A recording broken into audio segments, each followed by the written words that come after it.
നമസ്കാരം. ടി.ജി. മോഹൻദാസിനെ എല്ലാവർക്കും അറിയാം. തൻ്റെ മുന്നിൽ വരുന്ന വിഷയങ്ങളെ വളരെ സരസമായിട്ട് അവതരിപ്പിക്കുന്ന, വളരെ നല്ല കൂർമ്മമായിട്ടുള്ള ബുദ്ധിയും നല്ല ഓർമ്മശക്തിയും ഒക്കെയുള്ള മാധ്യമപ്രവർത്തകനും വക്കീലും ഒക്കെയാണ് അദ്ദേഹം. നല്ല ഒരു നിരീക്ഷകനാണ് അദ്ദേഹം. അപ്പോൾ അദ്ദേഹം പറഞ്ഞ ചില വാക്കുകൾ അടർത്തിയെടുത്തുകൊണ്ട് വലിയ വിവാദമാക്കിയിരിക്കുകയാണ് സോഷ്യൽ മീഡിയ. പ്രത്യേകിച്ചും ഇടതുപക്ഷത്തിൻ്റെ ആൾക്കാരും കോൺഗ്രസും ഒക്കെയാണ് അത് വിവാദത്തിലാക്കിയിരിക്കുന്നത്. അവരെ സംബന്ധിച്ചിടത്തോളം അദ്ദേഹം വില്ലനാണ്. അപ്പോൾ അദ്ദേഹം ഇപ്പോൾ പറഞ്ഞ ഒന്ന് രണ്ട് സ്റ്റേറ്റ്മെൻറ്റുകൾ അദ്ദേഹത്തെ ജയിലിലടക്കണം എന്നൊക്കെയാണ് കോൺഗ്രസ് പറയുന്നത്.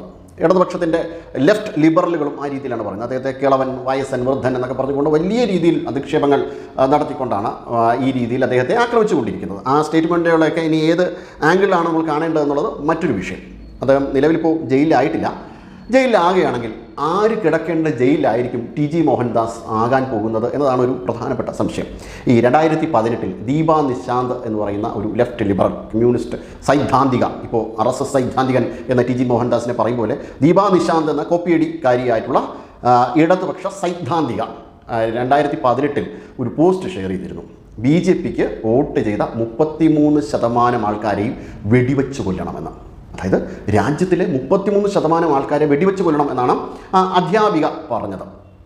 അവർ കിടക്കേണ്ട ജയിലിലായിരിക്കുമോ ടി.ജി. മോഹൻദാസിനെ കിടത്താൻ ഉദ്ദേശിക്കുക?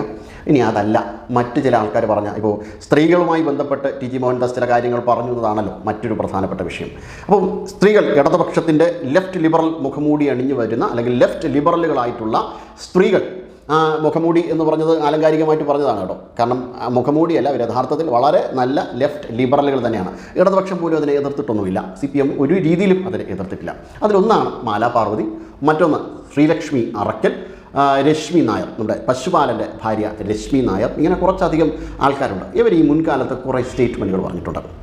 ഇപ്പോൾ മാലാ പാർവതി ഒരു ഇൻ്റർവ്യൂവിൽ വന്നിരുന്നിട്ട് പറഞ്ഞത്, മാലാ പാർവതിയോട് ചോദിക്കുമ്പോൾ മാലാ പാർവതി പറയുന്നത്, അതായത് ഈ സിനിമാ മേഖലയിൽ നിന്ന് വല്ല ആക്രമണം നേരിട്ടിട്ടുണ്ടോ എന്ന് ചോദിക്കുമ്പോൾ അവർ പറയുന്നത്, എനിക്ക് അത്തരത്തിലുള്ള ആക്രമണം വരുമ്പോഴൊക്കെ ഞാൻ പ്രതികരിക്കുന്നത് വേറൊരു രീതിയിലാണ്. അയ്യോ പോട്ടെ, അങ്ങനെ അത് എന്താ ചേട്ടാ എന്നൊക്കെ പറഞ്ഞുകൊണ്ടാണ് പ്രതികരിക്കുന്നതെന്നാണ് ലക്ഷ്മി അറക്കൽ നടത്തിയത്. ശ്രീലക്ഷ്മി അറക്കൽ പറയുകയാണ് 10 പേരുമായിട്ട് തങ്ങൾക്ക് ചങ്ങാത്തമുണ്ട്. അത് പോട്ടെ, അതിനപ്പുറത്ത് മറ്റൊരു കാര്യം, സ്ത്രീപക്ഷവാദികൾ, ഫെമിനിസ്റ്റുകളായിട്ടുള്ള ആൾക്കാരുമായിട്ട് നിങ്ങൾ സൗഹൃദം കൂടണം, നിങ്ങൾക്ക് ഫ്രീ ആയിട്ട് ലൈംഗിക ബന്ധത്തിൽ ഏർപ്പെടാനുള്ള അവസരം ലഭിക്കും എന്നാണ് അവർ പറഞ്ഞത്. അവർ പറഞ്ഞ ഭാഷ മറ്റൊന്നാണ്. പക്ഷേ ഒരു മാധ്യമത്തിൻ്റെ മുന്നിൽ വന്നിരുന്നുണ്ട് ആ ഭാഷ പറയുവാനായിട്ട് സാധിക്കില്ല എന്നുള്ളതുകൊണ്ടാണ് ആ ഭാഷ പറയാതിരിക്കുന്നത്.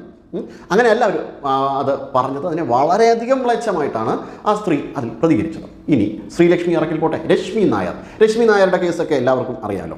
കാരണം ആ ചുംബന സമരത്തിൻ്റെ സമയത്ത് ഇങ്ങനെ താല്പര്യമല്ല, അതായത് മറ്റ് ലൈംഗിക ബന്ധത്തിൻ്റെ, അല്ലെങ്കിൽ എന്താ പറയുക, ഒരു ലൈംഗിക വിപണി സൃഷ്ടിക്കുവാൻ വേണ്ടിയിട്ട് ആഗ്രഹിക്കാത്ത ആൾക്കാരെ പോലും അതിലേക്ക് പെടുത്തുവാൻ നോക്കിയിട്ടുണ്ടായിരുന്നു ഇവർ എന്ന് അവരോടൊപ്പം ഉണ്ടായിരുന്ന ആൾക്കാരാണ് മാധ്യമങ്ങൾക്ക് മുന്നിൽ വന്ന് പറഞ്ഞത്. ഈ പശുപാലനെയും രശ്മി നായരെയും അടക്കം പറഞ്ഞത്. ഇടതുപക്ഷം തന്നെ ഇത്തരത്തിലുള്ള ആൾക്കാരെ തള്ളി പറയേണ്ടതാണ്. തള്ളി പറയാത്തിടത്തോളം കാലം ഇത്തരത്തിലുള്ള ചില സ്റ്റേറ്റ്മെൻറ്റുകൾ അഭിമുഖീകരിക്കേണ്ടി വരും എന്നുള്ളത് വാസ്തവമാണ്. ഇനി മറ്റൊരു രീതിയിലേക്ക് ഈ വിഷയത്തെ നോക്കി കണ്ടു കഴിഞ്ഞ് കഴിഞ്ഞാൽ ടി.ജി. എന്തൊക്കെ തെറ്റാണ് അവിടെ ചെയ്യുന്നത്? എന്ത് തെറ്റാണ് ടി.ജി. നമുക്ക് ടി.ജിയെ കുറ്റപ്പെടുത്താൻ പറ്റുന്ന, അല്ലെങ്കിൽ ടി.ജിയെ ജയിലിൽ അടയ്ക്കുവാൻ വേണ്ടിയിട്ട് പറയാൻ പറ്റുന്ന എന്ത് തരം തെറ്റുകളാണ് ടി.ജി. അവിടെ ചെയ്തത്? ഈ കൂട്ടക്കൊല ഒരു രീതിയിലും ടി.ജി. സപ്പോർട്ട് ചെയ്തിട്ടില്ല. കാരണം ടി.ജി. ആയിരുന്നുവെങ്കിൽ ചിലപ്പോൾ അങ്ങനെയായിരുന്നേ. ഒരു രാഷ്ട്രീയക്കാരൻ, വളരെ നല്ല ഒരു നേതാവ് ഒരു കാരണവശാലും അങ്ങനെ ചെയ്യില്ല എന്നാണ് ടി.ജി. പറഞ്ഞത്. അപ്പോൾ നരേന്ദ്രമോദി അങ്ങനെ ചെയ്യില്ല, കാരണം അദ്ദേഹം ഒരു മികച്ച നേതാവാണ് എന്നാണ്. നേതാവും അല്ലെങ്കിൽ സാധാരണ വ്യക്തിയും തമ്മിലുള്ള വ്യത്യാസത്തെ ചൂണ്ടിക്കാണിക്കാനാണ് ആ വിഷയത്തിൽ ടി.ജി. പ്രതികരിച്ചത്.